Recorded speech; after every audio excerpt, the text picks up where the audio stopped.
ہمیشہ کی طرح جس عنوان کا حضور شاہ جی نے انتخاب کیا وہ نزول ماہ قرآن کا خیر مقدم بھی ہے، اور ہمیں قرآنی تعلیمات سے وابستہ کرنے اور ان کے ساتھ متصل کرنے کے لیے ایک زوردار قوت والا پیغام بھی ہے۔ عنوان ہے فہم قرآن کے رحمت پرور دریچے، اپنے دامن کو پھیلائیے۔ حضور مفکر اسلام، مفسر قرآن، ہمارے ولی نعمت حضرت علامہ پیر سید ریاض حسین شاہ جی دامت برکاتہم العالیہ گفتگو کا آغاز فرماتے ہیں، اور ہم آپ کی توجہ کے صدقے علم و حکمت کے موتی سمیٹنے کا شرف پاتے ہیں۔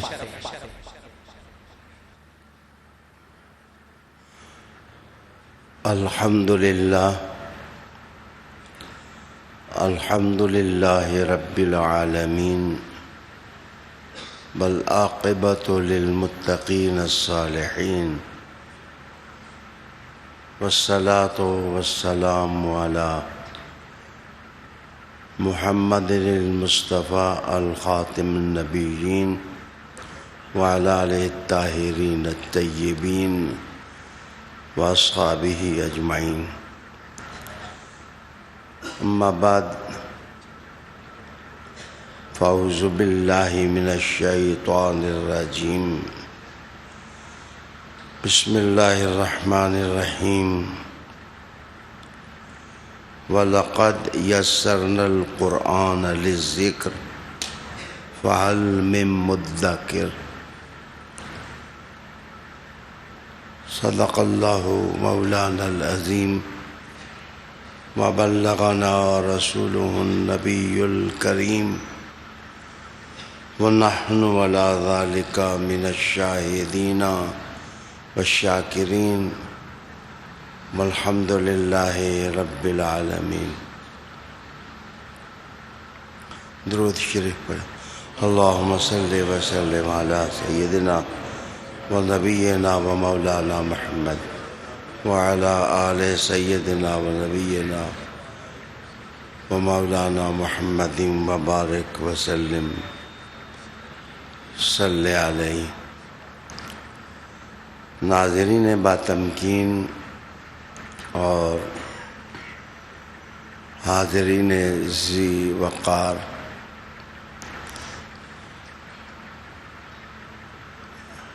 آج جس عنوان پر بعون اللہ الوہاب گفتگو کرنی ہے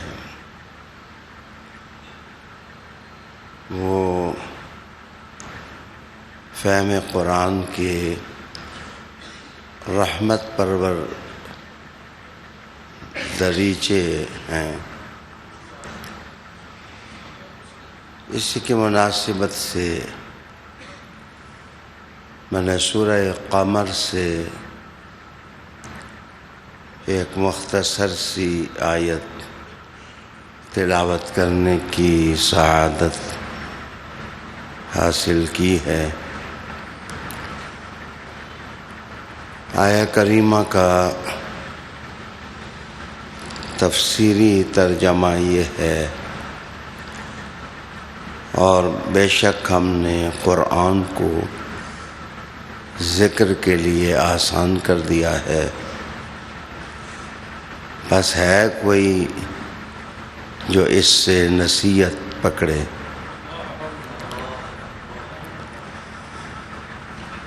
ناظرین اور سامعین، آج اپنی بات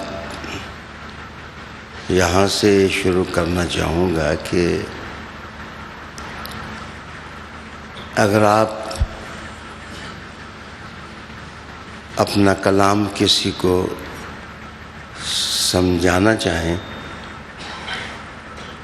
کہ آپ کی بات لوگوں کے دلوں میں اتر جائے،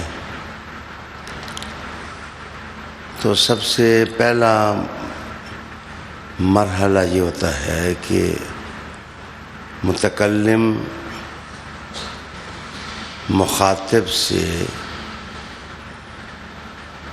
اپنے آپ کو شفقت اور محبت اور رحمت کی بنیاد پر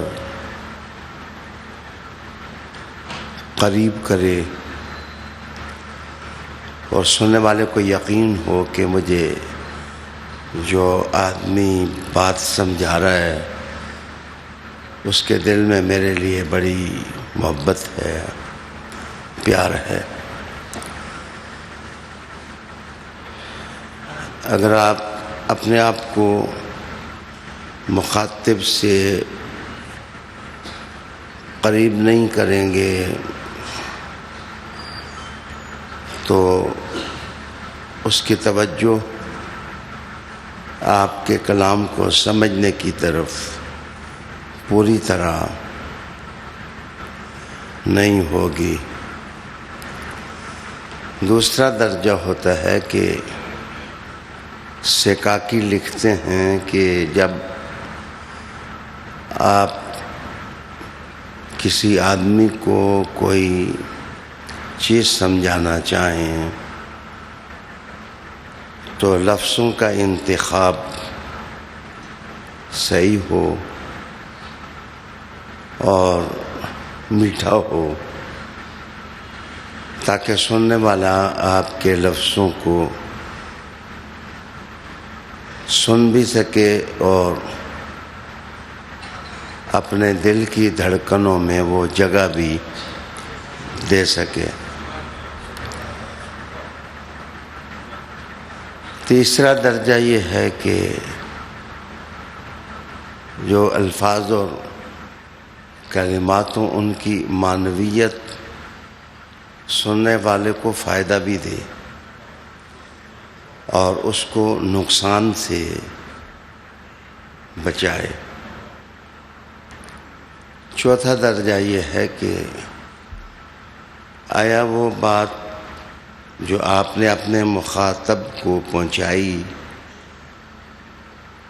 اس کا تاثر کیا پیدا ہوا، اس میں عملیت پیدا ہوئی یا نہ ہوئی۔ اس سے اگلا درجہ یہ ہے کہ شوق عمل بھی فراوان ہو جائے لیکن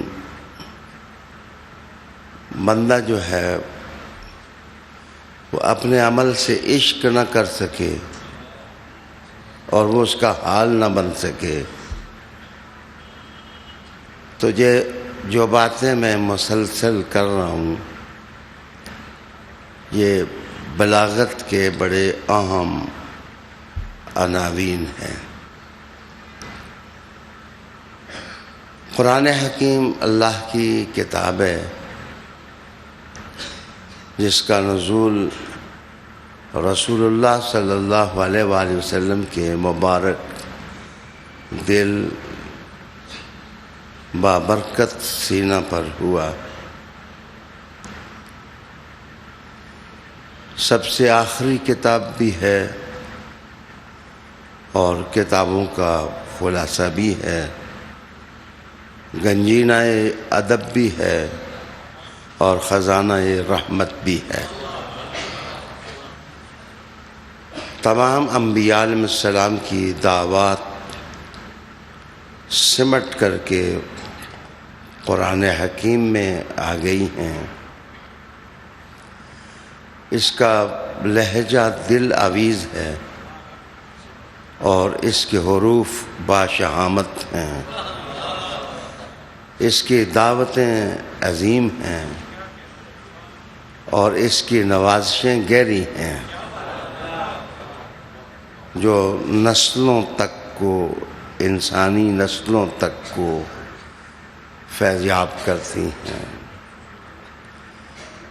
میں یہیں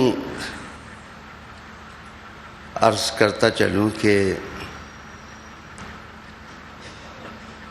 بات کرنے کے پھر جو طریقے ہوتے ہیں جو علماء کے نزدیک، اس کو مختصر المعانی کا مؤلف بھی اشارتاً بیان کرتا ہے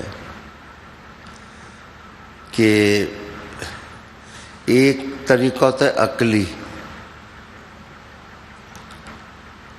اور جس وقت آپ میزان عقل میں کوئی تھیوری یا نظریہ یا فکر رکھیں تو بعض اوقات مصیبت بن جاتی ہے.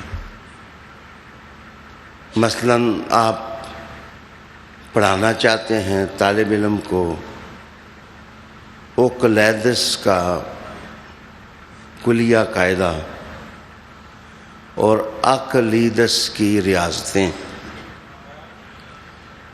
تو اس کی شہرت اشکال سے ہے اور ایک شکل اثباتی ہے.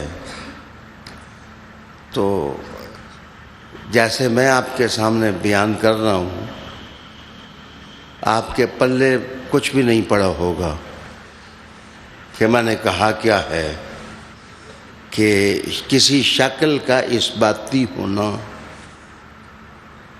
تو قرآن مجید میزان عقل دیتا ہے، لیکن اس کی عقلیت میں بھی صعوبت اور مشکل پن نہیں ہوتا کہ بندہ جو ہے وہ دل کرے کہ لفظوں کے ٹوکرے کو اٹھا کر میں پھینک دوں. قرآن جنت کی خوشبو ہے. سننے والا اور پڑھنے والا بات عقلی بھی ہو تو اس کا دل کرتا ہے سبحان اللہ سبحان اللہ. ہاں، دوسرا طریقہ ہوتا ہے جذباتی. مثلا ہمارا جو ٹبر ہے جس سے ہماری تقدیر وابستہ ہے، وہ ہم سے محبت کرتے ہیں، ہم ان سے محبت کرتے ہیں. کبھی کبھی محبت چٹکیوں سے بھی بدل جاتی ہے، لیکن بہرحال محبت تو ہے. جذباتی خطابات ہمارا ورثہ ہے، اور جذباتیت میں آپ محسوس کریں گے کہ جو مقرر ہوتا ہے اس کی گردن کی رگیں پھول جاتی ہیں، اس کا تھوک نکلنے لگ جاتا ہے، اس کے جسم کی حرارت زیادہ ہو جاتی ہے. وہ اتنا ایموشنل ہو جاتا ہے کہ لفظ اس سے پھسلنے لگ جاتے ہیں، ترکیبیں اس سے بھاگنے لگ جاتی ہیں، اور وہ اپنے خطبے کو خود ہی ویران کر لیتا ہے. اور معاف کیجئے،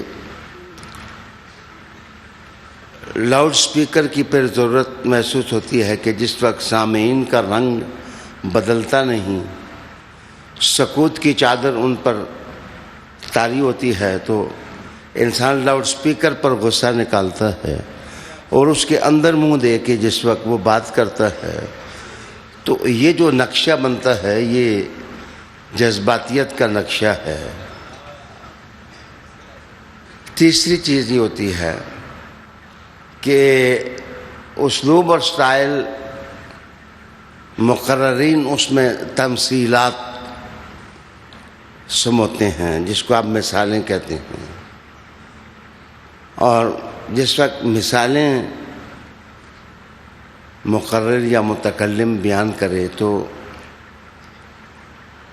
اصل میں یہ سامعین کی مدد کے لیے ہوتی ہیں، کہ جس بات کو وہ سمجھ نہیں سکے ہیں مقرر مثال دیتا ہے، وہ مثال دے کے سمجھاتا ہے، تو وہی بات شکوک و شبہات کو دور کر دیتی ہے اور دل اور دماغ میں پوری طرح اتر جاتی ہے.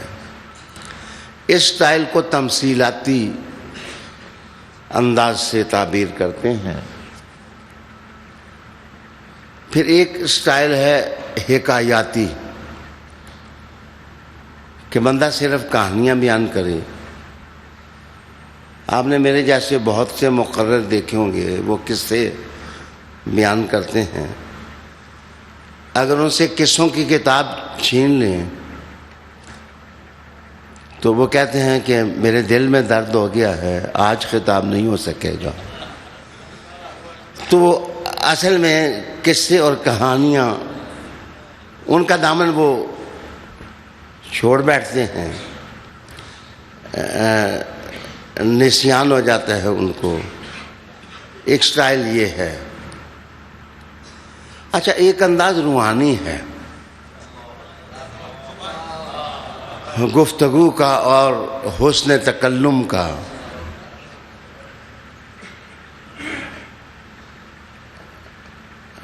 ادب نے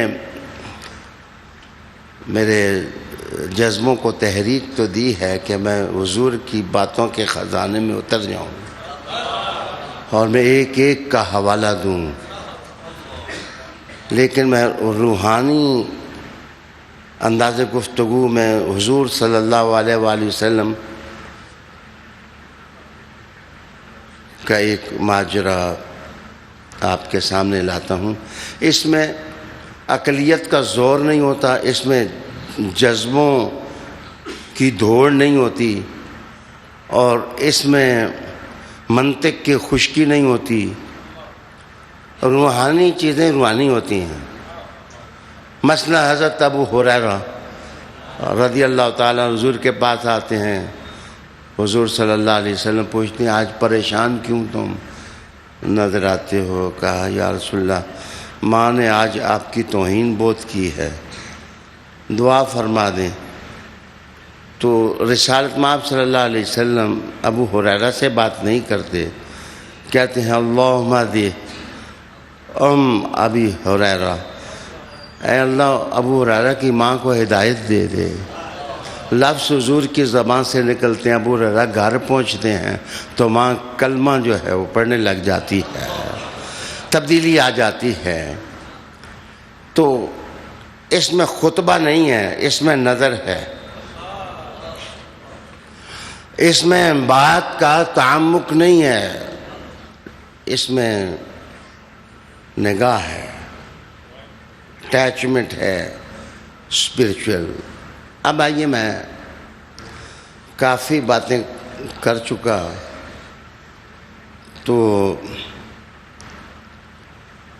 وقت بھی پیچھے لگا ہوا ہے، اس کے اندر ہی باتیں کرنی. اب ہم قرآن حکیم میں اترتے ہیں، اور اب یہ آیت پڑھو کہ رب کریم ارشاد فرماتے ہیں وَلَقَدْ يَسَّرْنَا الْقُرْآنَ لِلذِّكْرِ فَهَلْ مِن مُدَّكِرٍ. اچھا، یہ سورہ قمر کی آیت ہے. میں عرض کرنے لگا ہوں کہ یہ آیت 4 دفعہ سورہ قمر میں یہ آیت آئی ہے. پہلے 17 نمبر ہے، پھر اس کے بعد 22 نمبر ہے، پھر اس کے بعد 39 اور 40 نمبر ہے، پھر اس سے آگے. تو ترتیب دیکھیں کہ پہلے 5 آیتوں کے بعد دوسری آئی، پھر 10 کے بعد تیسری مرتبہ آئی، پھر 10 کے بعد چوتھی مرتبہ آئی. لگتا ایسے ہے کہ سورہ قمر کا انداز ہی ایسا ہے جیسے عرش سے تحفے لے کر کے فرش والوں کا مقدر بنا رہا ہے. وَلَقَدْ يَسَّرْنَا الْقُرْآنَ، ہم نے سیکھنے کے لیے قرآن مجید کو آسان بنا دیا ہے. آسان. میرے دوستو، اب میں تھوڑی توجہ آپ کی چاہوں گا کہ سب سے پہلی جو خوبی اور حسن اور جمال قرآن مجید پڑھنے والے کو محسوس ہوگی کہ قرآن مجید کے الفاظ اور کلمات جو ہیں وہ شیریں ہیں اور دلکش اور خوبصورت ہیں. اچھا، ان میں ثقل نہیں ہے. علماء جس وقت بیان کریں تو وہ کہہ سکتے ہیں کہ یہ مذکر ہے، مدکر ہے، لیکن قرآن حکیم گرامر کی نزاکتوں کو اہمیت نہیں دیتا، وہ دراصل لہجے کی لطافت کو اہمیت دیتا ہے کہ جو سننے والا ہے ادھر الفاظ اور کلمات کی دل آویزی اور کشش زبان سے نکلے اور دوسری طرف انسان کے دل میں یہ الفاظ اتر جائیں۔ کچھ اثر تو تھا کہ اب میں عرض کرنے لگا ہوں، کچھ اثر تو تھا، وہ کیا اثر اور کیا تاثیر تھی کہ حضرت عمر رضی اللہ تعالیٰ عنہ جس وقت گھر آتے ہیں تو بہن کو قرآن مجید کی تلاوت میں مشغول دیکھتے ہیں، بہنوئی کی پٹائی کرتے ہیں، بہن کی بھی، اور سورہ طٰہٰ جو ہے وہ جس وقت پیٹے جانے والوں سے کہتے ہیں ذرا پڑھو، تو جناب الفاظ کی شہامت، حضرت عمر عرب تھے، وہ سمجھتے تھے کہ حسین لفظوں کی قیمت کیا ہے اور کلمات کی شیرینی کیا معنی رکھتی ہے، کیا اثر رکھتی ہے، تو وہ سنتے ہی رہ جاتے ہیں۔ دنیا میں وہ آدمی بڑا خوش بخت ہوتا ہے جس کے اندر ڈیسیژن پاور ہوتی ہے، اس کے اندر قوت فیصلہ ہوتی ہے، طاقت ہوتی ہے کہ وہ فیصلہ کرے۔ ہر آدمی فیصلہ نہیں کر سکتا۔ ابو بکر خلیفہ بنے رضی اللہ تعالیٰ عنہ، عمر خلیفہ بنے رضی اللہ تعالیٰ عنہ، حضرت عثمان خلیفہ بنے رضی اللہ تعالیٰ عنہ، حضرت علی خلیفہ بنے رضی اللہ تعالیٰ، حضرت حسن المجتبیٰ خلیفہ بنے رضی اللہ تعالیٰ عنہ۔ تو ان سب کے اندر قوت فیصلہ تھی، قوت تھی، طاقت تھی کہ وہ فیصلے کر سکتے تھے، اور کیے انہوں نے، اور 30 لاکھ مربع زمین کی چابیاں اللہ نے ان عرب کے فقیروں کو عطا فرما دی۔ خادمین تھے، رسول اللہ علیہ السلام کے نوکر تھے۔ تو حضرت عمر تاثر قرآن سے اندر سے بدلے اور سیدھے حضور کی بارگاہ میں جا پہنچے، اور بہت بڑی چینج آئی۔ تو میری گزارش آپ کی خدمت میں یہ ہے کہ یہ نیا فلسفہ ہے کہ وہ بس ایک آدھ آیت پڑھو، 2 آیتیں پڑھو، بس جو سمجھ آئیں وہ پڑھو۔ سمجھنا نور ہے، لیکن رسول اللہ علیہ السلام کے جو فرائض منصبی بیان کیے گئے ہیں ان میں تلاوت آیات ہے۔ اس کا معنی یہ ہے کہ سمجھ دوسرا مرحلہ ہے، لیکن صرف ان الفاظ کو پڑھتے جاؤ تو یہ الفاظ اندر کو چینج کر دیتے ہیں، انسان کے باطن کو چینج کر دیتے ہیں۔ یہی حکمتیں ہیں۔ رمضان المبارک میں حافظ قرآن سناتا ہے اور سامعین سنتے ہیں، اور حضرت ابن عمر رضی اللہ تعالیٰ عنہ قرآن مجید سنتے سنتے بے ہوش ہو جاتے تھے۔ کسی نے آپ سے پوچھا کہ یہ انداز سماعت کیا ہے؟ انہوں نے کہا تھا کہ میرے والد جس چیز کو دیکھ کر مسلمان ہوئے وہ قرآن حکیم کی لاہوتیت ہے، وہ اللہ کا کلام ہونا ہے۔ اور پھر وہ رسول کریم علیہ السلام کے غلام بنے، نوکر بنے، تو ان کے اندر ایسا عشق سما گیا کہ وہ حضور کی ہر نسبت کی قدر کرنے لگ گئے۔ یہ قرآن کا اثر تھا، جلوہ تھا کہ حضرت اسنین میں سے ایک شہزادہ ان کو خلافت کے زمانے میں کہے کہ ممبر سے اتر جائیں، مولوی نہیں اترتے تو حضرت عمر کو ننھا شہزادہ کہے کہ نیچے اتر جا۔ عمر جانتے تھے کہ نسبت رسول کا مقام کیا ہے۔ عمر عظیم تھے، عابقری تھے، نابغہ تھے، محدث تھے، اس لیے کہ قرآن مجید نے ان کے دل میں گھر کر دیا تھا۔ آپ الخم سے لے کر کے والناس تک قرآن حکیم کی تلاوت کریں۔ جو قرآن مجید کے لہجے کی پاکیزگی ہے اور اسلوب کی شہامت ہے، یہ قرآن مجید کی تلاوت کرنے والے کی روح کو بلند کر دیتی اور اس کی سوچ کی سطح بلند ہو جاتی ہے، سوڑا پن اس کے اندر نہیں رہتا۔ قرآن مجید کی تلاوت جتنی کریں گے اس آپ کی شخصیت میں وسعت پیدا ہوگی۔ معاف کریے، دوسری چیز، اگر آپ مجھ سے پوچھیں کہ کوئی لفظ بتائیں تو کیا یہ دل میں اترنے والا اسلوب نہیں؟ اِنَّا أَعْطَيْنَاكَ الْكَوْثَرَ، کوثر لفظ میں گہرائی تو ہے کہ علماء ادھر پھڑکنے لگ جاتے ہیں اور ادب دان ادھر پھڑکنے لگ جاتے ہیں، اولاد رسول ادھر مچلنے لگ جاتی ہے۔ لفظ ایک ہے لیکن سیراب کروڑوں سینوں کو کر دیتا ہے۔ اِنَّا أَعْطَيْنَاكَ الْكَوْثَرَ۔ میرے دوست، دوسری چیز آپ محسوس کریں گے کہ قرآن مجید کی تعبیرات زندہ ہیں،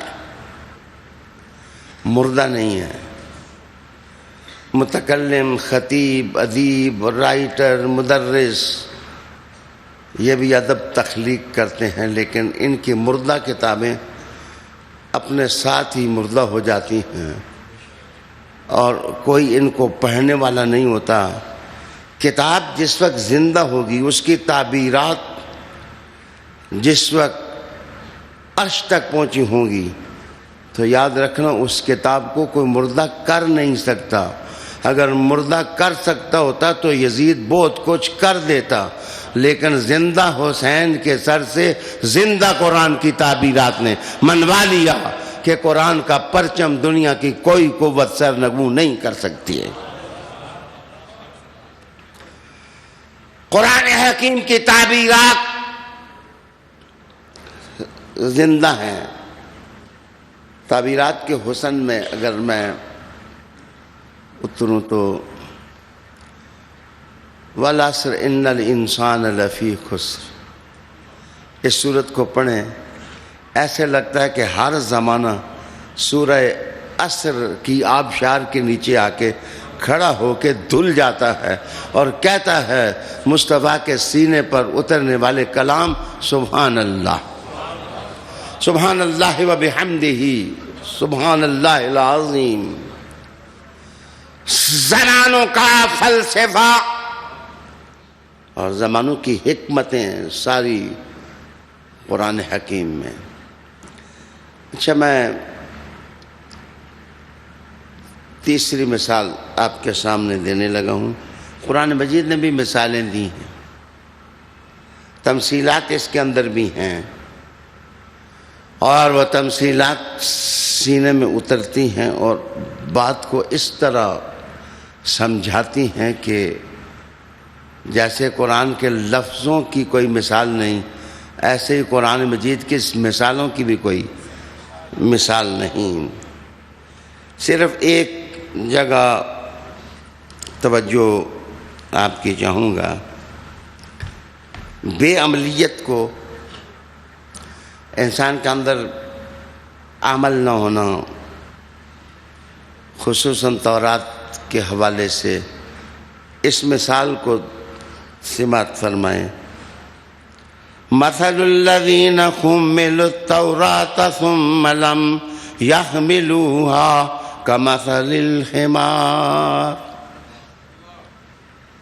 قرآن مجید نے کہا کہ یہ لوگ جو تورات ان کو کہتی بھی ہے کہ آخر میں ایک نبی آئیں گے، ایک رسول آئیں گے، لیکن یہ سمجھتے ہی نہیں ہیں اور اس رسول عظیم کی قدر نہیں کرتے اور ان کی صفات کو تسلیم نہیں کرتے. تو قرآن مجید کہتے ہیں ان کی مثال ایسے ہے جنہوں نے تورات اٹھائی ہے، وہ نہیں اٹھاتے کمثل الحمار، جیسے مثال گدھے کی ہوتی ہے، جیسے مثال گدھے کے یحمل اسفارا. اگر گدھے کے اوپر آپ لاد دیں کتابیں تو مولانا مولوی تھوڑا ہی بن جاتا ہے وہ. تو اس کے اندر علم. اسی بات کو شیخ سعدی رحمۃ اللہ علیہ نے ایک جگہ اور کھولا اور بہت خوبصورت طریقے سے کھولا. کہتے ہیں نہ محقق بود نہ دانش مند، چار پائے بروں کتابیں چند، خر عیسیٰ اگر بمکہ رود باز آید ہنوز خر باشد. یہ شیخ سعدی رحمۃ اللہ علیہ کے اشعار میں نے آپ کے سامنے فارسی میں پڑھے، جن کا مفہوم یہ ہے کہ گدھا کبھی دانش مند بھی نہیں ہوتا اور نہ محقق زماں ہوتا. گدھے تو گدھے ہی ہیں، گدھے ہیں. اور یار میرے تلفظ میں غلطی نہ سمجھیں، گدھے نہیں کہتا، گدھے. قرآن حکیم جو ہے وہ کہتا ہے کہ یہ تورات ان کی پیٹھ پر لاد دو تو یہ عالم نہیں ہو جاتے. بس صرف عبرت کے لیے اتنے لفظ تو کہہ سکتا ہوں. دنیا میں رہنے والوں کبھی سوچ لو کہ آپ نے کتابیں پیٹھ پر اٹھائی ہیں یا کتابیں دل میں اتاری ہیں. سوچنے والی باتیں ہیں. وہ قلم کا جو اپنے آپ کو لفظوں کا شہر یار سمجھتے ہیں، انہوں نے کتابیں پیٹھ پر اٹھائی ہیں یا ان کے دل پر بھی کوئی اثر ہے؟ جس وقت کتاب دل میں اترے تو پھر نبی کے گھرانے کی دہلیز بہت اونچی نظر آتی ہے. بہت اونچی نظر آتی ہے، بہت اونچی نظر آتی ہے. بندہ کھڑا ہی کنویں میں ہو تو اس کو کنویں کی تاریکی نظر آتی ہے، اس کو کیسے سیدہ زہرا کی روشنیاں نظر آئیں. میں کہتا ہوں احمد رضا فاضل بریلوی مولویوں کی دنیا کے جو کاخ سے اور کوڑے سے بنے ہوئے گھر تھے، ان کو رگید کر پائمال کر کے انہیں اپنے عشق کو راضی کر لیا. تیری نسل پاک میں ہے بچہ نور کا، تو ہے عین نور تیرا سب گھرانہ نور کا. کہتے ہیں اگر عیسیٰ علیہ السلام کا گدھا، شیخ سعدی کہتے ہیں خر عیسیٰ اگر بمکہ رود، اگر عیسیٰ علیہ السلام کا گدھا مکیوں پھیر آئے، تم بیدا کدی تربوز نہیں تھیندا، پامیں توڑ مکیوں پھیر لے آئیے. سلطان العارفین نے بھی یہی کہا نا، سلطان العارفین نے یہ بھی کہا تنبا جو ہے وہ تربوز نہیں ہو سکتا. عیسیٰ علیہ السلام کا گدھا اگر آپ مکے پھیر کے لے آئیں تو شیخ سعدی کہتے ہیں وہ گدھے کا گدھا ہی رہتا ہے، وہ حاجی نہیں ہو جاتا، وہ حاجی نہیں ہو جاتا. مثل الذین حملوا التوراۃ. میرے دوستو تمثیلات آپ کے سامنے لا رہا تھا کہ قرآن حکیم نے مثالیں لی ہیں اور 10 قسمیں ہیں قرآن مجید میں تمثیلات کی. اگر میں تمثیلات کے اندر اترتا تو جناب یہ بھی مثالیں ہیں اور یہ بھی تو مثالیں ہیں. مثال ان کی ایسے ہے جیسے کہ کوئی جلائے آگ. یہ بھی مثال ہے سمجھانے کے لیے. جو مقرر بدعی ہوگا خدا کی طرف سے گاڈ گفٹڈ انسان ہوگا. گاڈ گفٹڈ انسان کی زبان پر کبھی تم لچر باتیں نہیں سنو گے. جو اللہ والا انسان ہے وہ تو گھبراتا ہے کہ ادھر میں قرآن پڑھتا ہوں اور اس بام عروج سے میں قہر مذلت کی طرف کس طرح گروں.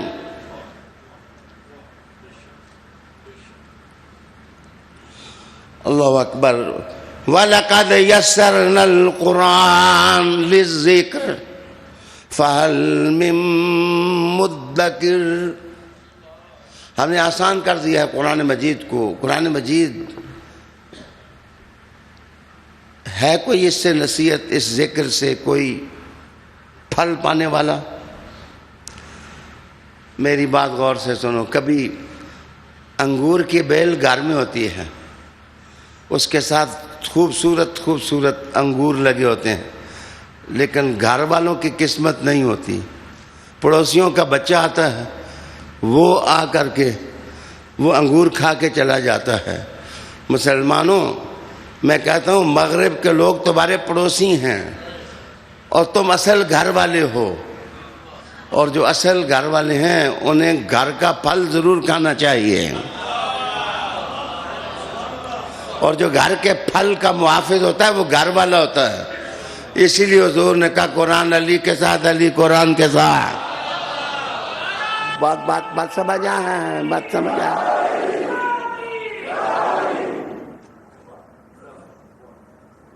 میں عرض کر رہا تھا کہ تمثیلات ہیں. قرآن مجید کی جو روحانی باتیں ہیں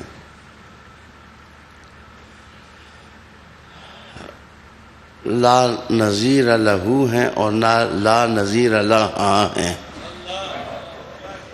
لہو بھی ہیں، لہا بھی. سورہ کہف آپ پڑھیں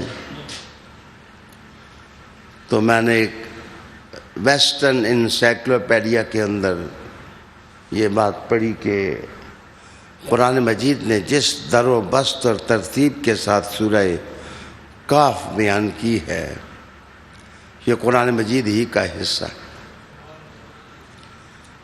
ویسے میں عرض کروں کہ تین آیات جو سورہ کہف سے پہلی ہیں وہ سورہ بنی اسرائیل کی آخری آیات اور اس کی پہلی 10 آیات.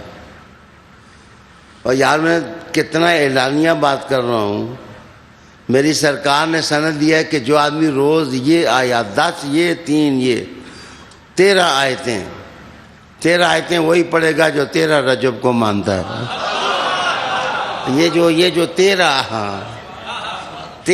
آیات ہیں یہ پڑھے. سورہ کہف کی پہلی 10 اور سورہ بنی اسرائیل کی آخری 13. میرے حضور نے فرمایا اس کو محافظ چوکیدار رکھنے کی ضرورت نہیں، سورہ کہف خود اس کے گھر کی حفاظت کرتی ہے. یہ سورہ کہف جو ہے خود اس کی حفاظت کرنے لگ جاتی ہے. جو اسپرچول ایٹریبیوٹس ہیں، جو روحانی عطیات ہیں قرآن حکیم کے، میرے دوستو وہ اب میں کیا کہوں، ہمیں تھوڑا سا روحانی ہونا چاہیے. اچھا آپ کہیں گے جو جذباتیت ہے قرآن مجید میں، اگر ایموشنل ازم دیکھنا ہو وہ کہاں دیکھیں؟ قرآن مجید میں ایموشنز بھی ہیں، جذبات کی بڑی پرورش کی گئی ہے. اچھا اب وقت اجازت نہیں دیتا. جہاں ایک بچے کی پیدائش کا ذکر ہے کہ ماں کے شکم میں وہ کس طرح پلتا ہے، پیدا کس طرح ہوتا ہے، پھر اولاد کے حقوق کیسے ہوتے ہیں. قرآن مجید کی یہ آیات پڑھیں جہاں یہ بیان کیا ہے. مجھے ایک ڈاکٹر صاحب نے کہا تھا، میں نے اس کو کہا تھا کہ یہ مرد گائنک معاملات میں کیوں عورتوں کے قریب جاتے ہیں، ان کو نہیں جانا چاہیے. تو مجھے اس ڈاکٹر نے کہا تھا کہ شاہ صاحب جس وقت بندہ ڈاکٹر بن جاتا ہے نہ وہ مذکر رہتا ہے نہ مؤنث. کہتے ہیں جو آدمی ڈاکٹر بن جائے اور بچہ جس طرح پیدا ہوتا ہے اس کا نقشہ اس کے سامنے آ جائے، وہ کہتا ہے زندگی ساری اس کو پتہ چل جاتا ہے ماں کا مقام کیا ہے. تو قرآن حکیم جس جگہ یہ رشتے ناطے بیان کرتا ہے، طلاق اور نکاح کے معاملات بیان ہوتے ہیں، وہاں جا کر آپ قرآنی آیات کا مطالعہ کریں، آپ کو پتہ چلے گا کہ میرے مصطفیٰ قرآن جس وقت پڑھتے تھے تو جذبات والے بھی مصطفیٰ کا آ کے طواف کرتے تھے اور احساسات والے بھی حضور پر درود و سلام پڑھتے تھے. میرے دوستو، میں اب 4-5 منٹ صرف میری مدد کرتے ہیں تو میں صرف گنتا ہوں، 2 اشارے کرتا ہوں. قرآن مجید کی داستان حق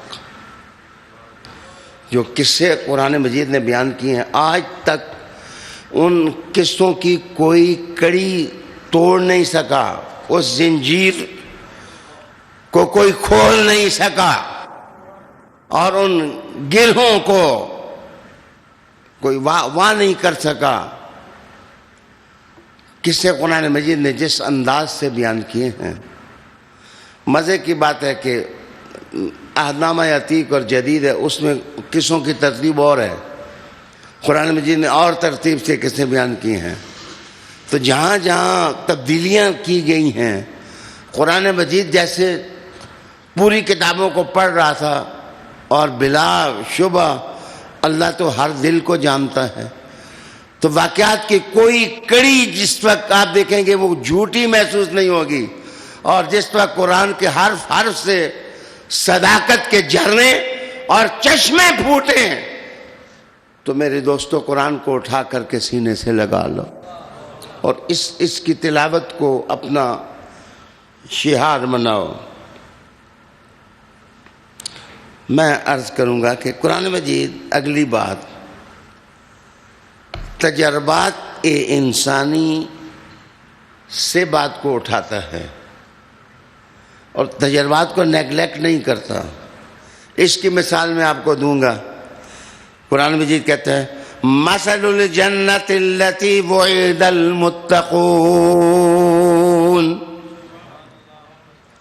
جنت کی مثال جس کا وعدہ متقی لوگوں سے کیا گیا، فِيهَا نَهَارٌ مِّن مَّاءٍ غَيْرِ آسٍ، اس میں پانی کی ایسی نہریں ہیں، پانی ایسا ہوگا جو باسی نہیں ہوگا. مجھے بتائیے باسی ہونا اور سجرہ ہونا یہ انسانی تجربے کی بات ہے، لیکن اللہ نے جس وقت جنت کو بیان کیا تو انسانی تجربات سے حقانیت کو کشیدہ اور کشید کر کے بتایا. یہ ہے معجزہ میرے محمد کے قرآن کا. اگلی ایک اسی جگہ کی مثال فرمایا کہ وَأَنْهَارٌ مِّن لَبَنٍ لَمْ يَتَغَيَّرْ طَعْمُهُ، اور یہاں دودھ کی نہریں ہوں گی اور دودھ ایسا ہوگا جس کا ذائقہ نہیں بدلے گا. تو یاد رکھیں کہ جس وقت آپ دودھ کو چیک کریں نا کہ دودھ خراب تو نہیں ہو گیا، اس کو سونگا نہیں کرتے، اس کو انگلی کے ذرا کر چکھا کرتے ہیں. تو چکھنا جو ہے زیادہ اقرب ہے دودھ کو چیک کرنے میں. تو رب نے سونگنے کا ذکر نہیں کیا، ذائقے کا ذکر کیا کہ اے انسانوں تم جس وقت دودھ کو دیکھتے ہو تو اس کا ذائقہ نہ بدلے تو وہ دودھ نفیس ہوتا ہے. جنت میں تمہیں اس سے بھی تازہ دودھ عطا کر دوں گا. جو ایمان والے ہیں، آگے جس وقت شہد کا ذکر کیا تو کہا وَأَنْهَارٌ مِّنْ عَسَلٍ مُّصَفًّى، وہ شراب والا ٹکڑا خود میں نے محذوف کیا ہے، وہ وقت چاہیے تھا تو میں مشروبات کی تشریح کرتا. آگے کہا کہ شہد کی نہریں ہوں گی اور شہد بھی ایسا ہوگا جو صاف ہوگا. اصل میں چھتا جس وقت ٹوٹتا ہے تو شہد کی پہلی خرابی یہ نظر آتی ہے کہ اس میں ٹکڑے چھوٹے چھوٹے چھتوں کے نظر آتے ہیں. رب نے کہا جیسے صاف ستھرا شہد ہوتا ہے میں جنت کے اندر تمہارے لیے نہریں بہا دوں گا. اس شہد کی تجربات کے ساتھ، انسانی تجربات کے ساتھ قرآنی عظمتوں کو اللہ عز سبحانہ نے بیان کیا. اس کے بعد تکرار ہے. قرآن مجید کے دل آویزی جو آیتیں مقرر ہیں، کبھی اس کا مزہ لینا ہو عملی تو آپ پڑھیں فَبِأَيِّ آلَاءِ رَبِّكُمَا تُكَذِّبَانِ، اس کو پڑھیں. اور کبھی یہ پڑھیں کہ لَقَدْ يَسَّرْنَا الْقُرْآنَ، اس میں بھی تو تکرار ہے. تو دراصل جس وقت یہ اصل میں چشتیوں سے پوچھیں کہ قوال جس وقت مصروں کو دہراتے ہیں تو پہلا مصرع جب سنتے ہیں سننے والے تو وہ ہلتے بھی نہیں.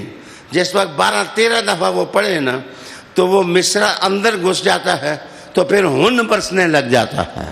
تو یہ ہن کس وقت برستا ہے؟ ہن اس وقت برستا ہے کہ جس وقت تکرار لفظ جو ہے وہ دلوں کی آ کر کے لوری دیتا ہے اور مفہوم انسان کو عشق کی دہلیز پر لے جاتا ہے. قرآن مجید بھی پڑھیں، یہاں آیتوں کا تکرار ہے اور آیتوں کا تکرار ایسا ہے کہ بندہ اڑ کر کے مصطفیٰ کی دہلیز پر چلا جاتا ہے. لَقَدْ يَسَّرْنَا الْقُرْآنَ لِلذِّكْرِ فَهَلْ مِن مُدَّكِرٍ. اللہ اکبر. پھر میں آپ کو بتاؤں کہ قرآن مجید کے اشارے عمیق ہیں. قرآن مجید کے اشارے عمیق ہیں، گہرے ہیں. احباب کرام، جو وقت آج کا محودہ تھا وہ ختم ہوا چاہتا ہے. میں قرآن مجید کے صفات ہی میں ڈوبا ہوا ہوں ابھی، اور بس ایک لفظ کہہ کے وہ سمیٹ لوں کہ آپ نے قرآن مجید پڑھتے ہوئے کبھی دیکھا کہ فَمَا لِهَٰؤُلَاءِ، لکھا فَمَا لِهَٰؤُلَاءِ. اچھا لام زیر لے الگ لکھتے ہیں، فَمَا لِهَٰؤُلَاءِ، ہاؤلا پر لام کو جوڑتے نہیں ہیں. قرآن مجید کی تحریر یہ ہے کہ لام کو الگ لکھا جاتا ہے. فَمَا لی. نظم الدرر کا مؤلف لکھتا ہے کہ اصل میں قیامت والے دن جس وقت نامہ اعمال لوگوں کے سامنے آئے گا تو ہر چھوٹی بڑی چیز جس وقت وہ ان کے سامنے آ جائے گی تو ان کی زبان کام کرنا چھوڑ دے گی. جیسے توتلا آدمی جو ہے کہتا ہے فَمَا لی. تو قرآن مجید نے کہا کیا ہو گیا ہے اس نامہ اعمال کو کہ اس نے تو چھوٹی چھوٹی چیزیں بیان کرنی ہیں. اس لیے مصطفیٰ کا طریقہ ہے کہ لام الگ لکھو تاکہ پتہ چلے کہ محشر میں صورت کیا بنے گی. میرے دوست، فصاحت قرآن مجید اور بلاغت قرآن مجید پر تھوڑا سا عرض کر سکا. آپ کی خاص دعا چاہیے. بیمار بھی زیادہ ہوتا جا رہا ہوں، اب دن بدن گرتا جا رہا ہوں، تو اللہ تعالیٰ میری مدد کر دے. اسی ذکر کی حالت میں اگر اللہ اٹھائے تو بہت مہربانی ہے اس کی، بہت کرم ہے. تو دعاؤں کا طالب، دعائیہ جملہ، رب کریم ہمیں اس دنیا میں بھی حسنہ عطا کرے اور اللہ تعالیٰ آخرت میں بھی حسنہ عطا کرے. میری آپ کو معلوم ہے کہ طبیعت اب کافی سمٹتی جا رہی ہے. میرا ارادہ نہیں تھا، اصل میں یہ نعت خوان مجھے اچھا لگا ہے. میں معذرت چاہتا ہوں، مجھے نام اپنا بھی کئی دفعہ بھول جاتا. اب بڑھاپے میں حالت یہی ہے. تو جہاز بھائی آپ اچھے. ناظرین، اگر آپ ایسی ہی مزید ویڈیوز دیکھنا چاہتے ہیں تو ہمارا ARYQ TV کا چینل سبسکرائب کیجئے اور بیل آئیکن کا بٹن دبانا نہ بھولیے تاکہ آپ سے کوئی پسندیدہ پروگرام مس نہ ہو جائے.